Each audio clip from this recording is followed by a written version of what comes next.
আমার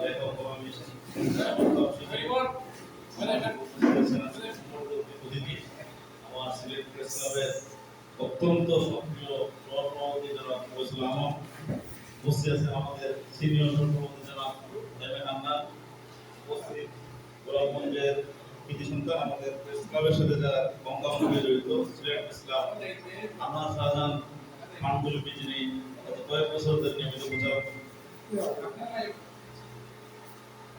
চালিয়ে আসছেন। এর মধ্যে বই জনাব আনোয়ার শাহজাহান ভাই, সালিফুর রহমান ভাই, ইসলাম ভাই, সবগুলো প্রবাসী নেতৃত্ব বিভিন্ন পর্যায়ে আমার সহকারী সাংবাদিক। আসসালামু আলাইকুম।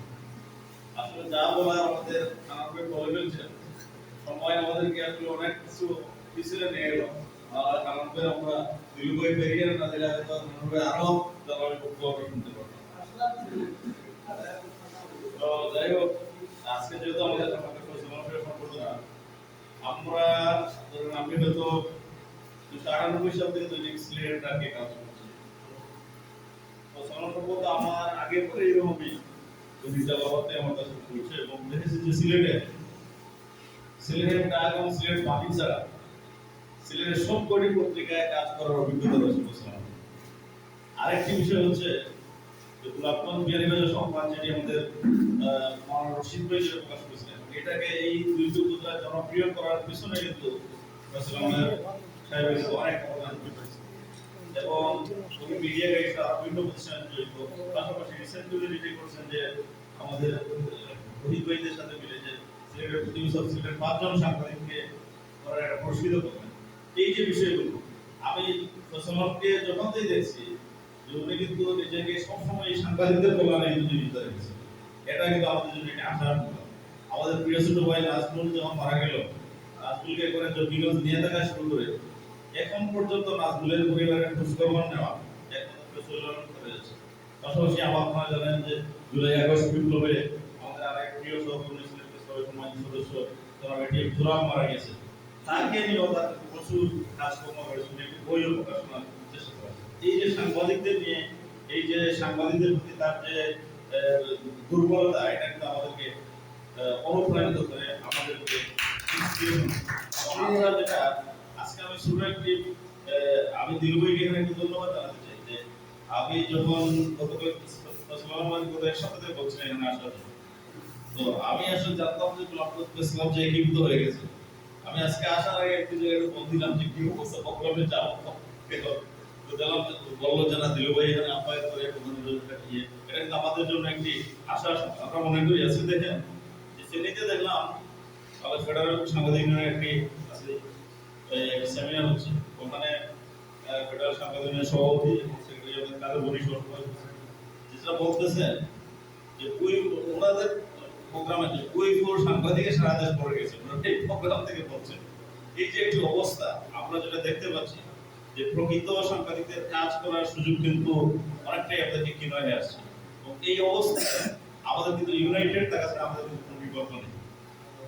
আপনারা দেখেন সিলেটে আমরা যখন ইউনাইটেড প্রেস ক্লাব ছিলাম 2009 সিলেটের সকল সোশ্যাল অ্যাক্টিভিটিস বলেন, সামাজিক কর্মকাণ্ড বলেন বা অন্যান্য কোনো সমস্যা বলেন, সবকিছু কিন্তু ডমিনেন্স এই প্রেস ক্লাবের সাথী আন্দোলন থেকে শুরু করে সবকিছুতে কিন্তু আপনারা পেয়েছিলেন, সবকিছুতে সিলেট প্রেস ক্লাব নেতৃত্ব দিয়েছে। কিন্তু দেখেন যে আমাদের মধ্যে স্পিড হয়ে গেল, আমরা মনে হচ্ছে যে আমরা আমাদের ইয়েটা আরো প্রিয়মান হয়ে যাচ্ছে। এই প্রিয়মানকে জন্য আমাদের ইউনিটি না থাকে। আজকে আমি গোলাপ দিলু ভাই এবং আপনাকে ধন্যবাদ জানাই, ওরা যে গোলাপগঞ্জ প্রেস ক্লাবকে ইউনাইটেড করার যে উদ্যোগ নিয়েছে।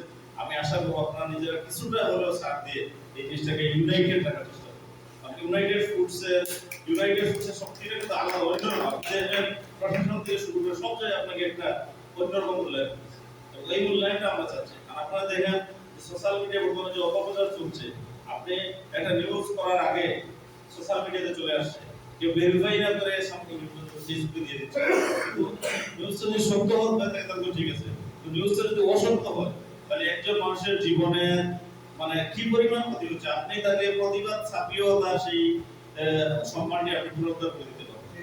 আমরা আশা করব আপনারা রিয়েলিস্টিক জার্নালিজমকে ইথিক্যাল সাংবাদিকতার যে ইথিক্যাল জায়গাগুলো আছে, প্রফেশনালিজমের যে বিষয়টা আছে, সেই বিষয়টাকে আপনারা প্রমোট করবেন। এবং গোলাপগঞ্জ আপনারা যেটা জানেন, গোলাপগঞ্জ আমি দিলুবাইয়ের সাথে আলাপ করছিলাম যে গোলাপগঞ্জ আসলে আমি বেশ কিছু প্রোগ্রামে ঢাকা থেকে সাহেবের কিতাব জানাজাতে শুরু আসলে আমার অন্যরকম অনুভূতি। এই যে সবুজে ঘেরা পুরো এলাকাটা, টিলা ঘেরা, পাহাড় টিলা ঘেরা, এই যে এখন আমরা গরম করতে আছি কিন্তু খুব গরম লাগতেছে না গাছ কাটতে থাকা, এটা কিন্তু এটা ঐতিহ্যবাহী এলাকা। এবং এই সারা দেশে অ্যাডমিনিস্ট্রেশনে দেশের গোলাপগঞ্জই ডমিনেন্স করেছে, এখানে গোলাপগঞ্জেরই প্রভাব ছিল।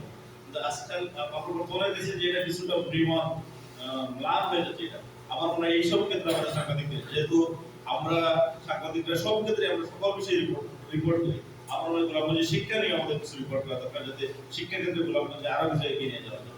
আপনারা জানেন যে আমাদের বাংলাদেশে একটি ডেমোক্রেটিক ট্রানজিশন হয়েছে গত 12 ফেব্রুয়ারি নির্বাচন হতে। সেই ডেমোক্রেটিক ট্রানজিশনে আমরা আশা করবো যে আমাদের সবকিছুই এখানে আপনাদের যে জনপ্রতিনিধি আছেন ইমরান ভাই, অত্যন্ত ছাত্রদের থেকে শুরু করে সবকিছু ওনার একটা আমরা পরিচিততা দিয়েছি।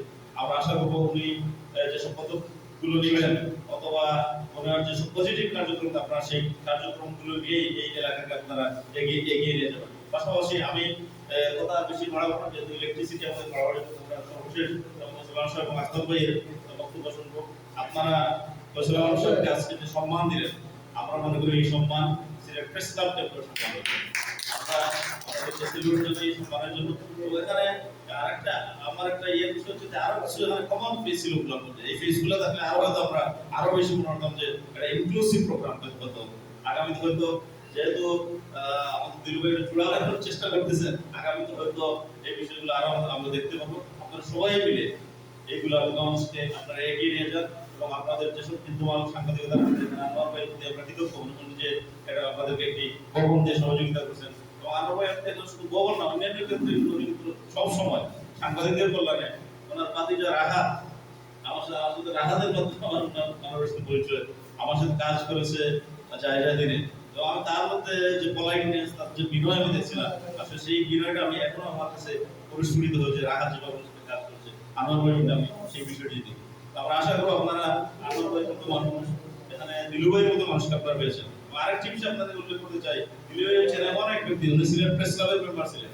উনি যেদিন সিলেট জেলা আইনজীবী সমিতিতে যোগদান করছেন, বঙ্গবন্ধু প্রেস ক্লাবে লিখিত দিয়ে বলেছেন যে আমি প্রেস ক্লাব থেকে বলতে পারলাম আমি একটি অন্য পেশা চলে যাচ্ছি। এই যে পেশার প্রতি ওনার যে একটি কমিটমেন্ট এবং আপনারা তো অনেকেই এটা অনেক বর্তমানে অনেকেই করতে চাই, ওনার যে ট্রান্সপারেন্সি, ওনার যে অ্যাকাউন্টেবিলিটি আমি যেটা দিলাম, সেটা আমি দিলুভাই যখনই পাই দিলুভাইকে সেই বিষয়টি আমি স্মরণ করতে চাই। তো আমি আর কথা বেশি বাড়াচ্ছি না, এখানে আপনারা এই অনুষ্ঠান আয়োজন করার জন্য আপনাদের প্রতি আন্তরিক অভিনন্দন এবং কৃতজ্ঞতা। তো আমরা আশা করবো আমাদের আনোয়ার শাহজাহান ভাই এই সম্বর্ধনা এখানে যেহেতু প্রশ্ন আছেন আপনাদের গোলাপগঞ্জ সন্তান, একটা সাংবাদিকদের জন্য যদি আনোয়ার ভাই যদি প্রতিযোগিতার জন্য যদি প্রতি বছর যদি 5 জন সাংবাদিককে পুরস্কৃত সেরা রিপোর্টিং এর জন্য, আমার মনে হয় সেটা আপনাদের জন্য আরো বেশি সহায়ক হবে। আমরা সেটা যে বিষয়টি আমাদের প্রশ্ন কিন্তু খুব ভালো জানেন, কিন্তু এইসব নিয়ে কাজ করে তার বেশ রিসার্চ হয়েছে। তো তো আমি আমার কথা এখানে শেষ করছি, যেহেতু সময় খুব সংক্ষিপ্ত। আপনাদেরকে অসংখ্য ধন্যবাদ। আপনারা সকল ক্ষেত্রে কিছুটা সাথ দিয়ে হলে ইউনাইটেড থাকবেন সেই আশাবাদ ব্যক্ত করছি। আসসালামু আলাইকুম।